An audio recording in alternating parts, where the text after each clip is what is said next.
Mhm. Mhm. Non. Donc, ouais. Non. Donc, pour toi, l'islam, qu'est-ce que ça signifie?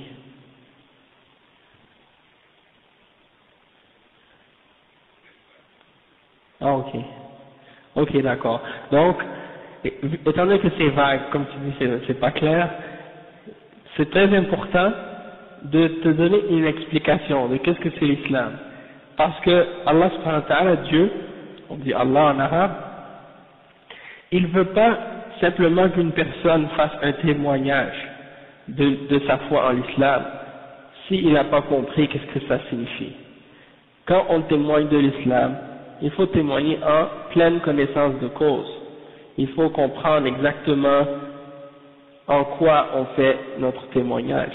Donc, Allah subhanahu wa ta'ala, il dit dans le Coran, إِلَّا مَنْ شَهِدَ بِالْحَقِّ وَهُمْ يَعْلَمُونَ, excepté ceux qui ont témoigné de la vérité en pleine connaissance, c'est-à-dire ils ont la connaissance de en quoi il y a le témoignage qu'ils font, ils savent. C'est comme un contrat. Quand tu vas signer un contrat, eh ben, avant de le signer, tu le lis. Parce que si tu le lis pas, tu signes n'importe quoi, tu sais pas en quoi tu sais pas en fait qu'est-ce que tu signes. Et ça, c'est pas acceptable. Ok? Donc, avant de te demander de témoigner de l'islam, je vais t'expliquer un peu qu'est-ce que c'est l'islam, pour que tu aies une meilleure compréhension. Par la suite, si tu comprends bien qu'est-ce que je t'ai expliqué, que tu es d'accord, Inch'Allah, eh ben, si Dieu veut, Inch'Allah ça veut dire si Dieu veut, eh ben, tu feras ton témoignage par la suite. Non. Inch'Allah. Inch'Allah. Non. Donc, l'islam, qu'est-ce que ça signifie? Hein? Ça vient du mot, ça veut dire en français la soumission, l'islam, c'est-à-dire de se soumettre à Dieu. C'est ça ce que ça signifie le mot islam. Et quand tu dis que tu es musulman, ça veut dire que tu as appliqué cette soumission-là, c'est-à-dire que tu es quelqu'un qui s'est soumis à Dieu. D'accord? Donc on dit en français musulman, en fait c'est pour dire que c'est celui qui s'est soumis à son créateur. D'accord? Donc l'islam c'est la religion de la soumission à Dieu. D'accord? Et la base de cette religion-là, c'est établi sur un témoignage. Et c'est ce témoignage-là qu'on demande à une personne, qu'on demande à quelqu'un de dire lorsqu'il veut entrer dans cette religion, il doit prononcer cette phrase, et c'est ça ce qui va faire qu'il devient musulman, d'accord? Donc, l'important c'est de comprendre qu'est-ce que ça signifie ce témoignage-là, puis qu'est-ce que ça implique, ok? Et ce témoignage en arabe c'est La ilaha illallah, Muhammadur Rasulullah. Et donc, La ilaha illallah c'est la base de l'islam. Ça veut dire, rien ne mérite d'être adoré excepté Allah. D'accord? Rien ne mérite l'adoration excepté Dieu, le Créateur, le Maître de toutes choses. C'est lui seul qui mérite qu'on l'adore. C'est lui seul qui mérite qu'on l'invoque. C'est lui seul qui mérite qu'on le craigne et qu'on mette notre espoir en lui, etc. Toutes les formes d'adoration qu'on peut faire doivent être uniquement pour lui, pour Allah subhanahu wa ta'ala. On ne doit pas adorer rien d'autre en dehors de lui. Ni un ange, ni un prophète, ni un saint, ni un arbre, ni une pierre, ni une statue, ni une idole, ni un prophète, peu importe, même pas, ni un animal, peu importe qu'est-ce que les êtres humains peuvent prendre parmi les créatures comme idole ou comme objet d'adoration, tout ça c'est rejeté. Tu dois adorer Allah seul, le Créateur. Ton Créateur, tu dois l'adorer lui seul et rien d'autre avec lui. Donc ça c'est la base dans l'islam, c'est le principe fondamental. Et donc ça nous fait comprendre en fait que premièrement on doit croire en Allah, on doit croire en Dieu. Et nous lorsqu'on dit qu'on croit en Dieu dans l'islam, ça a une signification particulière. Et en fait, c'est ça ce qui nous distingue de toutes les autres religions. C'est ça ce qui fait que l'islam est différent de toutes les autres croyances et toutes les autres religions sur la terre. Parce que quand on dit qu'on croit en Dieu, ça a une définition ou une signification particulière à cause du témoignage de la ilaha illallah. D'accord? Et je vais t'expliquer un petit peu pourquoi. D'accord? C'est que premièrement, tu dis que tu crois en Dieu, mais l'important c'est pas juste de dire je crois en Dieu, parce que la plupart des gens qui croient en une religion, ils disent nous aussi on croit en un Dieu. Les chrétiens disent nous croyons en Dieu, les juifs disent nous croyons en Dieu, les hindous disent nous croyons en un Dieu, ou à plusieurs, hein.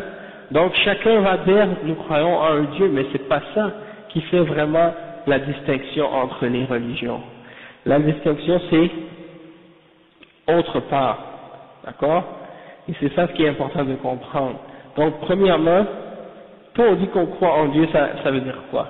Ça veut dire que il y a un seul Dieu qui a tout créé dans l'univers. Ok? Il n'y a pas d'autre qui partage quoi que ce soit dans l'univers avec lui. Toutes les particules qui composent notre monde, c'est uniquement lui qui les a créées. Il n'y a pas un autre créateur avec lui qui partage quoi que ce soit dans ce monde. Il a tout créé, il a le pouvoir sur toute chose. C'est lui qui fait vivre et qui fait mourir. C'est lui qui donne à chaque être sa subsistance. Il n'y en a pas deux comme lui. Il est le seul et l'unique, le maître de toute chose. D'accord? Ça c'est la base. Mais c'est pas suffisant de juste comprendre ça pour dire qu'on est un musulman. Parce qu'il y a d'autres aspects encore importants que si on ne les a pas compris, on n'est pas sauvé encore de l'idolâtrie et de l'égarement. Et ces principes-là, c'est comme si tu dis par exemple que c'est pas suffisant juste de dire oui c'est Dieu qui a tout créé, mais tu dois dire c'est lui seul que je vais adorer. C'est à lui seul que je vais offrir un acte d'adoration, pas à autre.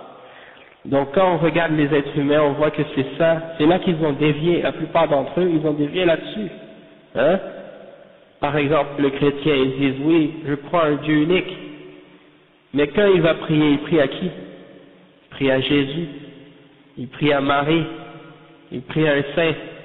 Hein? Ils prennent entre eux et Dieu des intermédiaires et des intercesseurs. Ils ne veulent pas aller directement à leur créateur, ils passent par quelqu'un d'autre. Si on voit par exemple en Haïti, eh bien les Haïtiens, qu'est-ce qu'ils ont fait? Ils ont accepté le christianisme durant l'esclavage, mais qu'est-ce qu'ils ont fait en même temps? Ils ont attribué à chacun des saints de l'Église une loi parmi les lois dans les croyances des vaudouisants. Hein? Et donc quand tu vois les catholiques parfois qui prient Saint Jacques ou Sainte Rose ou une autre, je ne sais pas quel nom, ils ne prient pas nécessairement ce saint-là, mais en même temps peut-être qu'il est en train de prier le loi dans le vaudouisme. Hein? Un loi. C'est comme un esprit en réalité auquel ils attribuent une entité, une existence, et puis ils les prennent comme des intermédiaires entre eux et Allah subhanahu wa ta'ala. Et ça, c'est un peu comme les gens qui adorent les djinns. Exactement. Donc ils leur vouent un acte ils leur vouent des actes d'adoration. Ils leur demandent des faveurs, ils leur offrent des services, ils leur demandent des services en échange de certaines formes d'adoration, de certains rituels qu'ils doivent performer et des trucs qu'ils doivent donner en cadeau, soi-disant, à celui qui représente ou qui vient parler au nom des lois, que ce soit un prêtre, un ougan ou autre chose. Ça c'est un exemple. Dans le christianisme, ils ont mélangé le christianisme avec ces croyances-là. D'accord? C'est pour ça, des fois, la plupart des Haïtiens, ils disent catholiques, mais en réalité, ils ne sont pas vraiment des vrais catholiques. Parce qu'ils ne croient pas vraiment à la même croyance que qu'est-ce que l'Église leur demande de croire. D'accord? Mais c'est juste pour faire comprendre que peu importe la religion, c'est pas le nom de la religion l'important. Quand ils font ces choses-là, tu vois que peu importe l'image qu'ils se donnent ou le nom qu'ils se donnent à leur religion, tu vois qu'ils ont fait la même erreur. Les chrétiens, ils ont fait la même erreur, les vaudouisants, ils ont fait la même erreur, hein, et les autres croyances, ils ont fait la même erreur, ils ont pris entre eux et Dieu des intermédiaires dans leur adoration, au lieu de passer directement à Dieu. Soit ils ont pris des anges, soit ils ont pris des saints, soit ils ont pris des djinns, soit ils ont pris des lois, comme ils les appellent les lois. En réalité, les lois, c'est les djinns, hein. Soit ils ont pris des objets, des roches, des pierres, des statues, ou d'autres choses. Il leur demande de les rapprocher de Dieu, ou de les guérir d'une maladie, ou etc. Toutes sortes de choses de ce genre. Parce qu'ils se disent, nous, on est imparfaits, on est pécheurs, et on a donc besoin de quelqu'un qui est plus près de Dieu, qui est plus pieux. Lui, il va demander à Dieu à notre place. Hein? Alors que c'est ça exactement que Dieu a interdit. Il t'a dit, prie, demande-moi directement et je vais te répondre. Pas besoin de passer par quelqu'un. Parce que les hommes qui ont mis des intermédiaires entre les hommes et Dieu, eh ben, ils ont mis des intermédiaires souvent, c'est pour pouvoir en retirer un profit dans cette vie. Et pour manger les biens des hommes d'une façon injuste. Hein? Parce qu'il dit, si tu veux aller par Dieu, tu dois passer par moi, et si tu passes par moi, tu dois me payer ou tu dois me donner quelque chose, sinon tu ne vas pas à Dieu. Donc c'est comme si c'est eux qui détiennent la porte ou la clé pour amener les hommes vers Dieu. Et ils en profitent, ils utilisent ça pour contrôler les hommes, et pour faire qu'est-ce qu'ils veulent. Donc ça c'est quelque chose que Dieu a interdit. Hein? Et donc, ce principe-là, c'était la base des conflits entre les prophètes et leur peuple. Chaque fois qu'un prophète venait à un peuple, il les appelait à abandonner les idoles, à abandonner tout ce que les hommes adorent en dehors de Dieu et à adorer Dieu seul. Et c'est là que la guerre et les problèmes commençaient entre les prophètes et leur peuple. D'accord? C'était pas de dire est-ce que c'est Dieu le créateur, est-ce qu'il y a un seul Dieu, tout ça. La plupart des gens, ils étaient d'accord avec ça. Tu demandes à la plupart des gens aujourd'hui, même ceux qui disent qu'ils ne croient pas en Dieu, tu leur demandes, hein, est-ce que vous croyez en l'existence d'un créateur, d'un être suprême? Ils vont dire oui, il y a un être suprême, il y a un Dieu, mais ils refusent de l'adorer, ou ils refusent de l'adorer lui seul, hein, ils refusent de lui vouer un culte exclusif. Hein? Donc c'est ça l'islam. L'islam c'est de dire aux êtres humains, adorez Dieu seul. Et tout ce que les hommes adorent en dehors de Dieu, rejetez-le. Hein?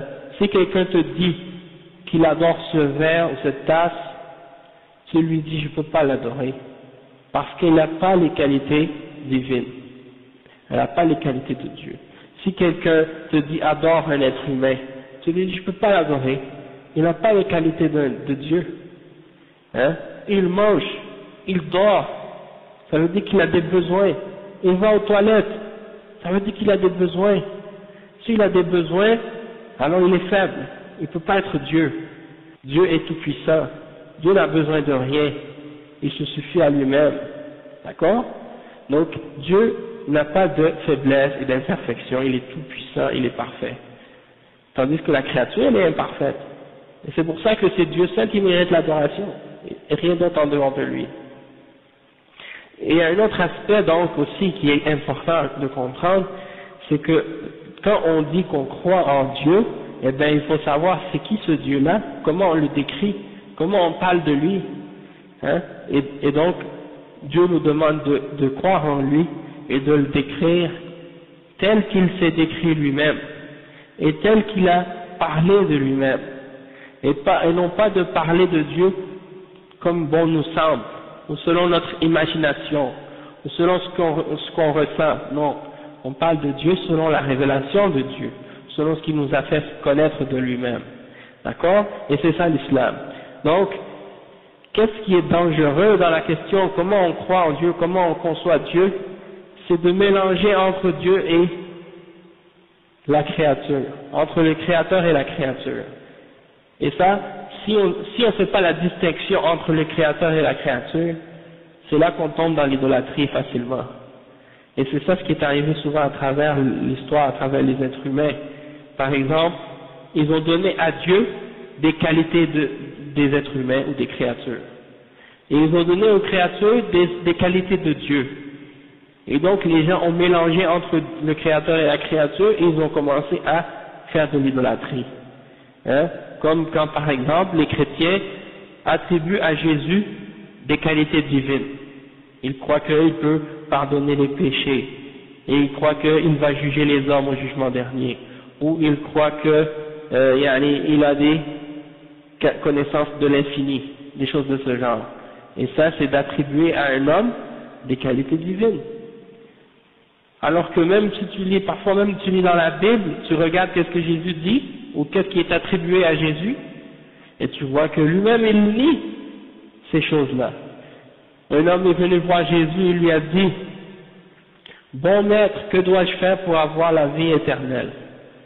Et Jésus a répondu, ne m'appelle pas bon, seulement Dieu est bon.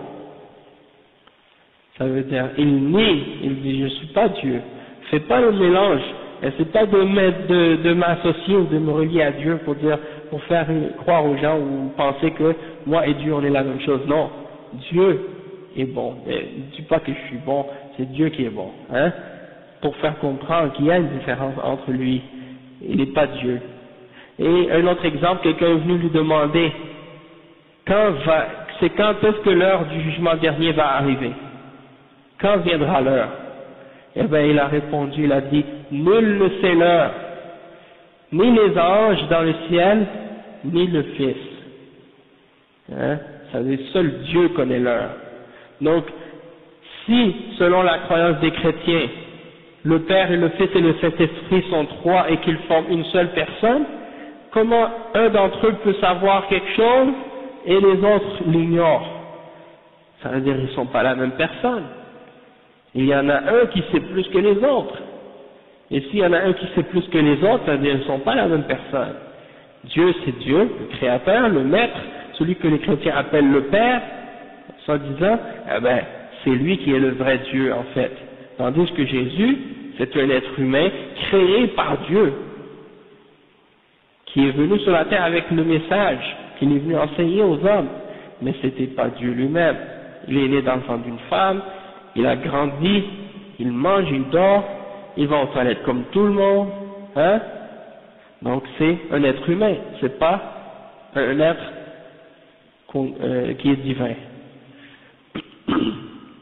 Et aussi, il y a le fait que, par exemple, parfois le fait qu'il soit né d'une naissance miraculeuse, c'est-à-dire Jésus n'avait pas de père, hein? Il avait seulement une mère. Donc, les gens s'imaginent, étant donné que Jésus n'a pas de père, donc ça veut dire que son père, c'était Dieu. Et donc, ils s'imaginent qu'à cause de ça, il était plus qu'un être humain.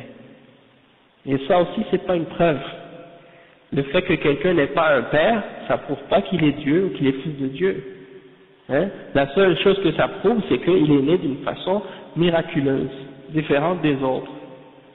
Mais si tu regardes, par exemple, d'autres êtres humains qui sont nés aussi, ils n'avaient pas de père. Est-ce que vous en connaissez? Des hommes qui sont nés, qui n'avaient pas de père? Moi, j'en connais. Ouais. Adam. Hein? Il n'avait pas de père, il n'avait pas de mère. Hein? C'est encore plus grand comme miracle.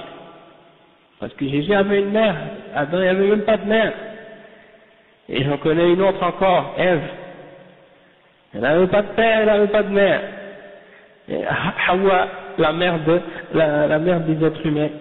Donc, si on voulait essayer d'utiliser comme preuve le fait que l'être humain n'a pas de père ou n'a pas de mère, comme preuve que c'est Dieu qui est son père ou sa mère, on devrait mentionner l'exemple de Adam, et on devrait mentionner l'exemple de Ève. Mais non, ça prouve rien parce que Dieu l'a créé. Hein? Ça ne veut pas dire qu'il n'a pas de père et mère, que c'est son père. Parce qu'on sait tous, et même les chrétiens sont d'accord, que Dieu n'a pas d'épouse. Dieu n'a pas une femme avec qui il fait des enfants. Hein? Donc, les êtres humains, pour se reproduire, ils ont besoin d'une femelle. Les animaux, ils ont besoin d'une femelle. Peu importe que ce soit un éléphant, ou une chèvre, ou un chien, ou une vache, ça c'est humain, c'est animal de se reproduire de cette façon. Mais c'est pas une façon que Dieu utilise. Hein? Dieu n'a pas besoin d'enfants, n'a pas besoin de femmes, n'a pas besoin de rien. C'est l'être suprême. Hein? C'est le maître, le créateur de toutes choses. Tout ce qui existe, c'est lui qui l'a créé. Et il l'a créé à partir de rien, à partir du néant. D'accord? Et c'est ça la croyance de l'islam. Et c'est ça la croyance de Jésus et la croyance d'Abraham et de Moïse et de Jacob. Lorsqu'on retourne aux paroles écrites dans la Bible, quand Jésus parle de son Dieu, il dit « le Dieu de mes pères, le Dieu d'Abraham, le Dieu de Moïse, le Dieu de Jacob ». Le Dieu de Moïse, le Dieu d'Abraham, le Dieu de Jacob, est-ce que c'était Jésus? C'était pas Jésus. Quand Abraham priait, est-ce qu'il demandait à Jésus? Quand Jacob priait, est-ce qu'il priait Jésus? Quand Isaac priait, est-ce qu'il priait Jésus? Quand Noé priait, est-ce qu'il priait Jésus? Jamais. Il n'a jamais connu Jésus. Pourquoi après tous ces milliers d'années que les êtres humains n'ont jamais prié autre que Dieu seul, parmi les prophètes, tout d'un coup, subitement, quelqu'un nous arrive, très longtemps après Jésus, on nous dit, il faut prier maintenant Jésus et non pas Dieu seul. Il faut cesser d'adorer le Dieu unique et adorer à la place un être humain, ou sa mère, ou d'autres parmi les créatures. Quel message ça? Ça c'est pas le message de Jésus. Jésus disait, mon Dieu est votre Dieu. Et quand il priait le créateur de l'univers. Il priait Dieu. Comment il peut être Dieu s'il prie Dieu? Hein? Ça se peut pas. Il y en a qui disent il est Dieu incarné. C'est-à-dire Dieu est entré dans lui, il est devenu un avec Dieu. Hein? C'est ça la croyance des chrétiens. Et cette croyance-là, elle est contraire à la croyance de tous les prophètes qui sont venus avant Jésus. C'est une nouvelle religion, un nouveau message, et ça c'est une contradiction, parce que le message des prophètes doit être le même. La base du message de tous les envoyés de Dieu est le même. Et Jésus n'a pas divergé. Même si on retourne à la Bible, qui est présent aujourd'hui, parmi la Bible que les chrétiens suivent aujourd'hui, et on cherche dans les paroles de Jésus, on trouve nulle part où il dit « Je suis Dieu, adorez-moi ». Nulle part où Jésus a dit ça. Donc c'est pour faire comprendre que le seul Dieu qui mérite d'être adoré, le seul qui mérite d'être Dieu, c'est Allah subhanahu wa ta'ala, le Créateur. Certains l'appellent, dans l'Ancien Testament, l'appelaient Yahvé, ou d'autres noms comme ça. Hein? C'est comme ça qu'on le nommait. Mais c'est pour dire que c'est le Créateur, le maître de toutes choses. Il n'y a pas deux comme lui. Et c'est ça le Dieu que les messagers ont appelé les hommes à adorer, et c'est le Dieu de tous les prophètes, et l'islam c'est la religion de tous les prophètes, et donc le Dieu de tous les prophètes c'est Allah, le créateur de toutes choses. Et Allah c'est un mot qui désigne ce Dieu-là, le Dieu unique, dans la langue arabe. Hein? C'est ça que ça signifie. Donc, il y a des hommes, comme on l'a dit, qui ont fait ressembler des êtres humains à Dieu, ou des animaux à Dieu, ou des pierres à Dieu. Ils ont donné à des pierres des pouvoirs. Hein? Il y en a qui croient que certaines pierres ou certaines statues ont un pouvoir de guérir ou un pouvoir de faire quelque chose. Ils ont donné à une pierre un pouvoir qui appartient seulement à Dieu. Et il y en a d'autres qui ont donné à Dieu des qualités divines, des qualités humaines ou animales. Hein? Ils ont dit par exemple, le septième jour, il s'est reposé. Pourquoi? Il était fatigué? Est-ce que Dieu se fatigue? S'il se fatigue, il n'est pas tout puissant. Et c'est pour ça que Dieu, dans le Coran, dans le livre qu'on croit nous les musulmans, Dieu dit il a créé les cieux et la terre en 6 jours et il n'a senti aucune fatigue. وَمَا مَسَّنَا مِن لُغُوبٍ. L'histoire qu'il s'est reposé le septième jour, ça c'est un ajout que les Juifs ont écrit avec leurs mains. Dieu ne s'est jamais reposé parce qu'il n'a pas besoin de se reposer parce qu'il est tout puissant. Mais c'est la façon dont ces hommes-là ont décrit Dieu comme un homme. Il y a même des endroits dans la Bible où on voit que, soi-disant, Jacob se bat avec Dieu et il l'a battu. Hein? Il a battu Dieu. Alors comment on peut imaginer des histoires pareilles écrites dans la Bible? C'est des exemples de gens qui ont écrit des livres qui prétendent que ça c'est la parole de Dieu et c'est eux-mêmes qui l'ont écrit avec leurs mains. Hein? Donc c'est des exemples comment des gens des fois ils donnent à Dieu des faiblesses, des qualités de faiblesse, des qualités humaines, hein, pour rabaisser Dieu. Et ça c'est pas accepté dans l'islam. Et donc ça c'est juste un exemple pour donner une idée comment nous les musulmans on croit en Dieu et c'est qui ce Dieu-là pour nous. D'accord? Donc il y a plus de détails bien entendu, mais ça c'est juste pour donner donc une idée plus générale. Ok? Puis ensuite, bien entendu, il y a d'autres principes de la foi. Il faut croire à tous les prophètes de Dieu. On ne fait pas de distinction entre un prophète et un autre. Hein? On dit par exemple, on croit en Moïse mais on ne croit pas à Jésus, comme les Juifs. Ou on croit en Moïse, on croit en Jésus mais on ne croit pas en Mohammed sallallahu alayhi wa sallam. Ça aussi c'est pas correct. Il faut accepter tous les prophètes. Et le prophète Mohammed sallallahu alayhi wa sallam, c'est le dernier des prophètes, c'est le prophète de l'islam. Le prophète qui nous a amené le Coran. Il faut croire en lui pour être un vrai croyant aujourd'hui, parce que c'est le dernier des messagers de Dieu.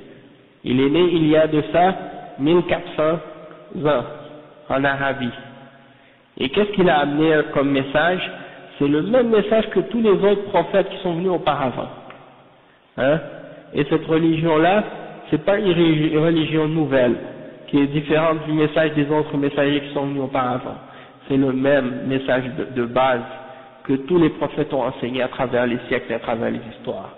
À chaque peuple, Dieu a fait venir un messager ou un prophète pour les appeler à adorer Dieu seul et à s'écarter de l'idolâtrie et à s'écarter de tout ce qui est adoré en dehors de Dieu. Et le dernier de ces prophètes-là, c'est le prophète Mohammed sallallahu alayhi wa sallam. Et il est venu dans une région, c'est l'Arabie, une région de l'Arabie, et à cet endroit-là, Abraham avait construit une maison pour adorer Dieu.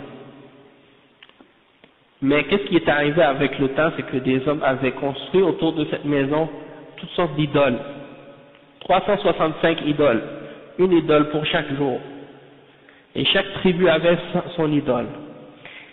Alors, le prophète Mohammed, sallallahu alayhi wa sallam, quand il a atteint l'âge de 40 ans, il a reçu la prophétie, le message, d'avertir les hommes et de leur demander d'abandonner l'idolâtrie et d'adorer Dieu seul. Et donc il a commencé sa mission d'appeler les hommes à adorer Dieu et d'abandonner l'idolâtrie et de laisser tomber les idoles. Pendant 13 ans, dans sa ville natale à la Mecque, là où Abraham avait construit cette maison, il a travaillé sur son peuple pour essayer de leur faire comprendre que Dieu seul est celui qui mérite d'être adoré et non pas ces idoles qui n'ont aucun pouvoir. Hein?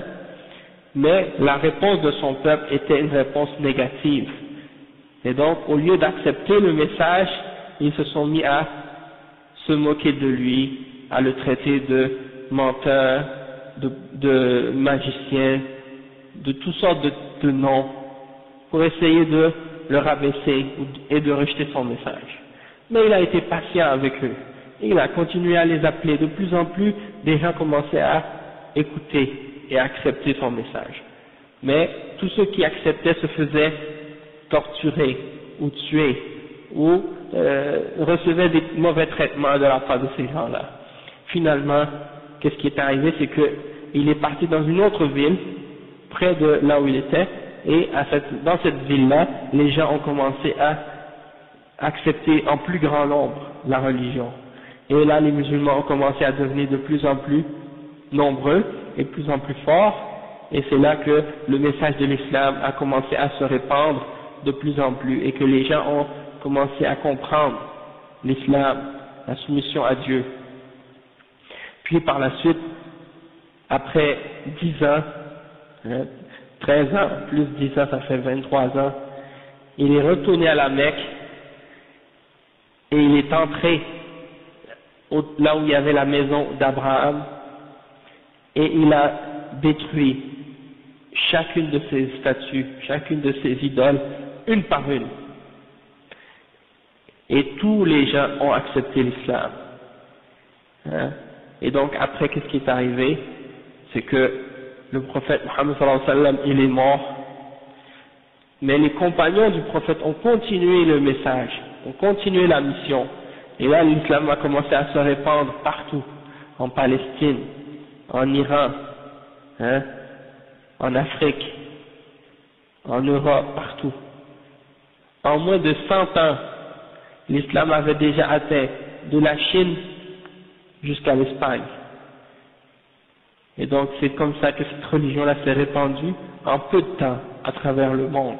Des gens de toutes les races, de toutes les couleurs, de toutes les origines, de toutes les langues, de toutes les cultures, de toutes les traditions sont entrés dans cette religion. Et depuis jusqu'à aujourd'hui. Donc c'est pour montrer que c'est un message universel, un message pour tous les peuples. Et donc ça c'est la foi en les messagers. Et ensuite il y a la foi en les livres. Il faut croire en tous les livres que Dieu a envoyés. La Torah qui a été donnée à Moïse, l'Évangile qui a été donné à Jésus, et le Coran qui a été donné à Mohammed sallallahu alayhi wa sallam. Et il y a des prophètes que Dieu nous a parlé dans le livre, et il y a d'autres prophètes qui ont existé dont il ne nous a pas parlé. Mais on croit en tous les livres que Dieu a révélés. Et le dernier d'entre ces livres-là, c'est le Coran, et c'est celui-là qu'il faut suivre plus particulièrement, puisque c'est la dernière révélation. Elle n'a pas été modifiée ou changée par l'homme, contrairement aux autres révélations qui sont venues avant. Mais même si elles n'étaient pas falsifiées, et même si elles n'avaient pas été changées par l'homme, eh bien, elles n'auraient plus d'autorité aujourd'hui, car c'est le Coran qui doit être suivi seulement, et non pas les autres livres par la suite. Et c'est pour ça que le prophète Mohammed sallallahu alayhi wa sallam a dit, lorsqu'il a vu un de ses compagnons avec une page de la Bible, il lui a dit: oh, mon compagnon Omar, même si Moïse était vivant aujourd'hui, il n'aurait pas d'autre choix que de me suivre. Parce que chaque prophète a sa période, et un prophète ne peut pas être suivi lorsque sa période est terminée. D'accord? Donc ça c'est important. Et ensuite il y a la foi en les anges. Il faut croire aux anges de Dieu. Ok? Dieu a créé des êtres, et c'est des anges. Il nous a créé de lumière. Et ces anges-là sont des êtres qui sont créés sur l'obéissance.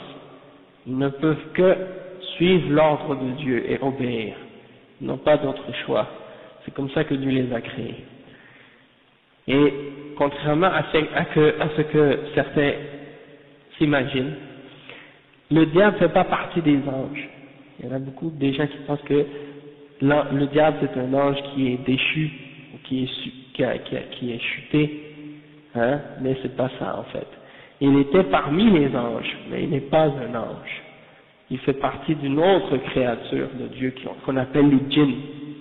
Et ce sont des créatures qui vivent parallèlement avec les êtres humains sur la terre. Ils sont invisibles, on ne peut pas les voir, mais ils existent.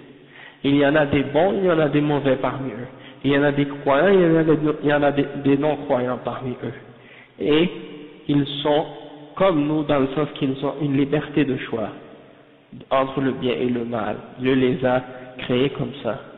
Et donc, certains d'entre eux peuvent accepter la vérité et d'autres rejeter la vérité, et ceux qui sont mauvais, ce sont eux qui font partie en fait des diables, ceux qu'on appelle les diables.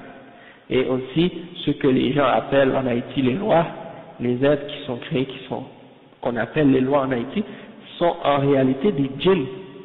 Mais ces gens-là, ils ne savent pas, parce que les Haïtiens ne savent pas la réalité de ce monde-là.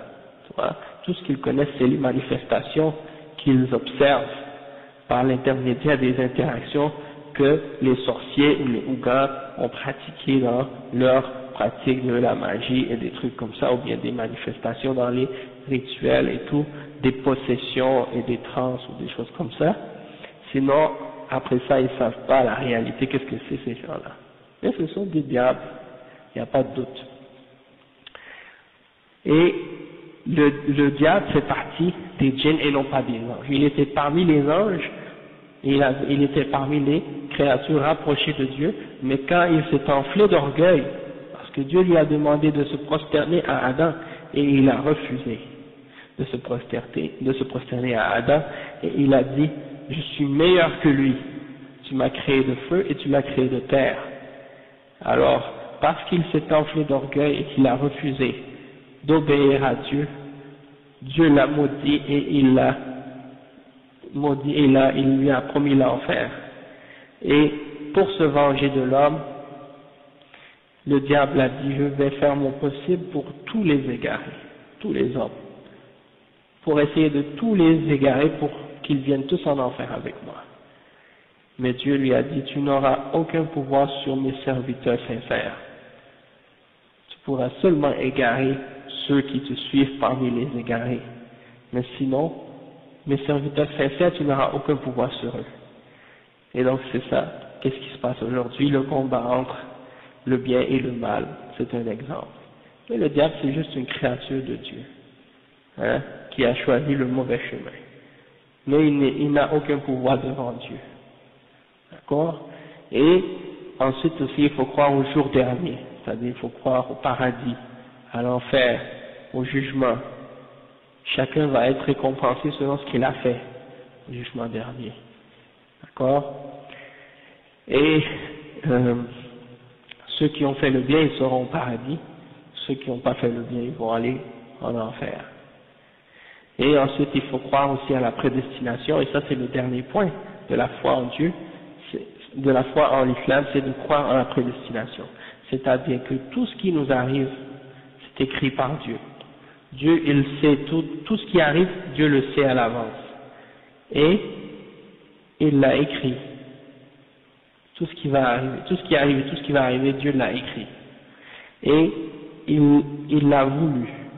C'est-à-dire, il n'y a rien qui ne se produit, excepté que c'est parce qu'il a voulu que ça se produise. Il n'y a rien qui peut arriver contre sa volonté. Et également, il faut croire que tout ce qui existe, Dieu l'a créé. Même ce que nous-mêmes on fabrique avec nos deux mains, c'est Dieu qui l'a créé. Il n'y a rien qui sort de sa création. C'est-à-dire que il n'y a qu'un seul créateur. Hein? Même si quelque chose nous semble mauvais, on ne croit pas comme certains qui disent il y a un Dieu pour le bien, un Dieu pour le mal, un créateur du bien, un créateur du mal. Non, il n'y a qu'un seul créateur. Et tout ce qu'il a créé, est bon, parce qu'il y a dedans une sagesse. Et même si ça peut nous paraître mal, dans certaines choses qu'il a créées, on voit qu'il y a du mal, mais il a créé ce mal dans cette chose pour une sagesse, dans le but de nous tester, dans le but de voir qui va choisir le droit chemin, qui va choisir l'égarement. Hein? Donc c'est les principes et les points reliés à la prédestination et à la foi en la prédestination. Ça c'est un résumé de la croyance musulmane, de la croyance islamique. Ensuite, une fois que tu as cru en ça, donc on dit tu es un croyant. Par la suite, tu dois commencer maintenant à respecter les principes de la religion, c'est-à-dire de faire les 5 prières par jour. Dieu nous a commandé de faire 5 prières par jour à différents moments de la journée. Et ces prières-là, c'est pas quelque chose de difficile, c'est pas quelque chose qui est très dur à le faire parce que c'est des prières qui sont très courtes. Maximum en général, ça ne dure pas plus que 15 minutes chaque. Bien entendu, c'est le minimum. Si tu veux faire plus, tu es capable de faire plus, tu peux selon ta capacité. Mais le minimum, c'est ça. C'est pour rester toujours conscient et en rappel de se rappeler de Dieu, notre Créateur, et pourquoi on a été créé, et pourquoi on existe. Ensuite, il y a une autre adoration qu'on doit faire, c'est la zakat, c'est-à-dire qu'on donne une proportion de notre argent pour les pauvres, une fois par année. Mais ça c'est pour les pauvres, c'est-à-dire ceux qui ont les moyens, ils donnent aux pauvres. Celui qui est pauvre, lui il n'a rien à donner, parce qu'il n'a pas les moyens. D'accord? Et ensuite, il y a aussi le jeûne du Ramadan. Wa alaykoum salam wa rahmatullah. Ça, c'est-à-dire que celui qui est en bonne santé et qui est capable, il n'a pas de problème de santé qui l'empêche de jeûner, il jeûne pendant 30 jours, du lever du soleil au coucher du soleil. Ok? Il ne boit pas d'eau, il ne mange pas, et il s'abstient des rapports sexuels pendant 30 jours. Et c'est un mois spécifique de l'année. Ensuite, il y a un autre pilier de l'islam qui est le pèlerinage. Ça c'est obligatoire pour un musulman une fois dans sa vie, d'aller à la Mecque, à la maison qu'Abraham a construite pour l'adoration du Dieu unique. Et donc il va là-bas une fois dans sa vie pour faire ce pèlerinage, et avec ça il a complété les 5 piliers de l'islam. Donc là on a fait le tour, si on veut, des principes de la religion musulmane en résumé, et donc quand même maintenant on peut dire que si vous avez bien compris ce qu'on a expliqué maintenant, on peut dire que vous avez une bonne idée générale de la religion musulmane. Maintenant si vous avez des questions plus spécifiques, ou s'il y a des choses que vous n'avez pas compris dans les exemples qu'on a donnés, vous pouvez poser la question, puis on va essayer de vous répondre le plus possible, Inch'Allah. Je pense, non, c'est pas, je pense pas que la religion des pharaons, mais c'est comme, il faut lire un peu là-dessus pour voir comment ça se passe. En fait, c'est une religion qui n'est pas basée sur un livre. Hein, il n'y a pas de livre, il n'y a pas un prophète ou un livre qui est là-dessus. C'est souvent des traditions qui sont transmises de père en fils, hein, ou de génération. Ou les traditions orales, oui c'est ça. Il n'y a pas un livre ou un texte que tous les musulmans vont lire et puis ils se retrouvent là-dessus pour dire. Ouais. Oui, un panthéon là. Mais il y a en fait en Afrique, dans certains pays musulmans, des gens qui font presque exactement la même chose que les vaudouisants et qui se disent musulmans. Donc, par exemple, au Maroc, il y a ce qu'on appelle les Gnawa. Je ne sais pas si vous avez entendu parler. Ils sont connus surtout pour leur musique aussi. Quand il y a des festivals de musique du monde, vous voyez qu'il y a toujours, et ils vont parler comme si, ouais, il y a Issaouia aussi, la musique, ils vont parler de la musique Gnawa ou la musique Issaouia ou des choses comme ça. En fait, c'est des groupes de soufis comme ça, mais qui ont incorporé des rituels et des pratiques très très proches du vaudou ici. Hein? Et quand vous voyez par exemple, supposons que une femme vienne et cette femme elle dit, comme moi j'avais lu l'exemple, une femme qui aimait un homme, elle voulait que cet homme-là se marie avec elle. Elle va voir la femme qui fait cette cérémonie-là, et elle lui dit ça, puis là, en échange d'une somme d'argent, ils vont faire une sorte de rituel pour une cérémonie pour essayer de faire, c'est comme de la magie, qu'est-ce qu'ils font, hein, il y a de la musique là-dedans, il y a les gars qui jouent le tam-tam, qui jouent la flûte et tout, et puis là les femmes qui dansent et qui font des trucs comme ça, puis qu'ils appellent les djinns, et là les djinns ils vont dire par exemple, ok, vous devez égorger un animal, tel animal, et vous habiller de telle couleur. Hein. Vous voyez que les femmes elles vont porter une couleur de foulard, une couleur de robe. Quand j'étais en Haïti, je me souviens, on est allé dans un pèlerinage justement. En fait, on n'était pas allé pour le pèlerinage, mais mon père, lui, il allait parce que c'est toujours relié à une fête. Même dans les pays musulmans, quand ils font une mawasim ou des choses comme ça, c'est toujours relié à une fête, un festival ou un carnaval ou quelque chose comme ça. Donc quand ils vont là-bas, il y en a qui vont pour le festival, juste pour les fêtes. Il y en a qui vont pour les saints ou pour les lois ou des choses comme ça. Hein, pour un vœu ou quelque chose comme ça, ou pour adorer des choses comme ça. Donc, quand j'étais sur la route, on s'en allait vers le nord, au Cap, il y a un pèlerinage à Limonade. Hein. Et bien quand tu vois en route là-bas, il y a les camions, tout le monde sont grimpés sur les camions. Et là tu vois les hommes et les femmes qui s'en vont là-bas. Et tu vois qu'ils ont toutes les femmes ont toutes des foulards. Hein. Beaucoup de femmes portent des foulards en Haïti. Les femmes portent des foulards de toutes couleurs, soit bleu, rouge, blanc. Hein, puis ils portent des vêtements, ça ressemble beaucoup aux vêtements des femmes sénégalaises. Hein, quand je pense à ça là, parce que je les ai vus, les femmes qui viennent du Sénégal, comment elles sont habillées quand elles viennent au Hajj, hein, ça ressemble beaucoup aux femmes haïtiennes quand on fait les pèlerinages vaudou. Donc moi je dis, sûrement il y a des liens entre ces pratiques-là, yani. C'est pour montrer que le shirk yani millatun wahida.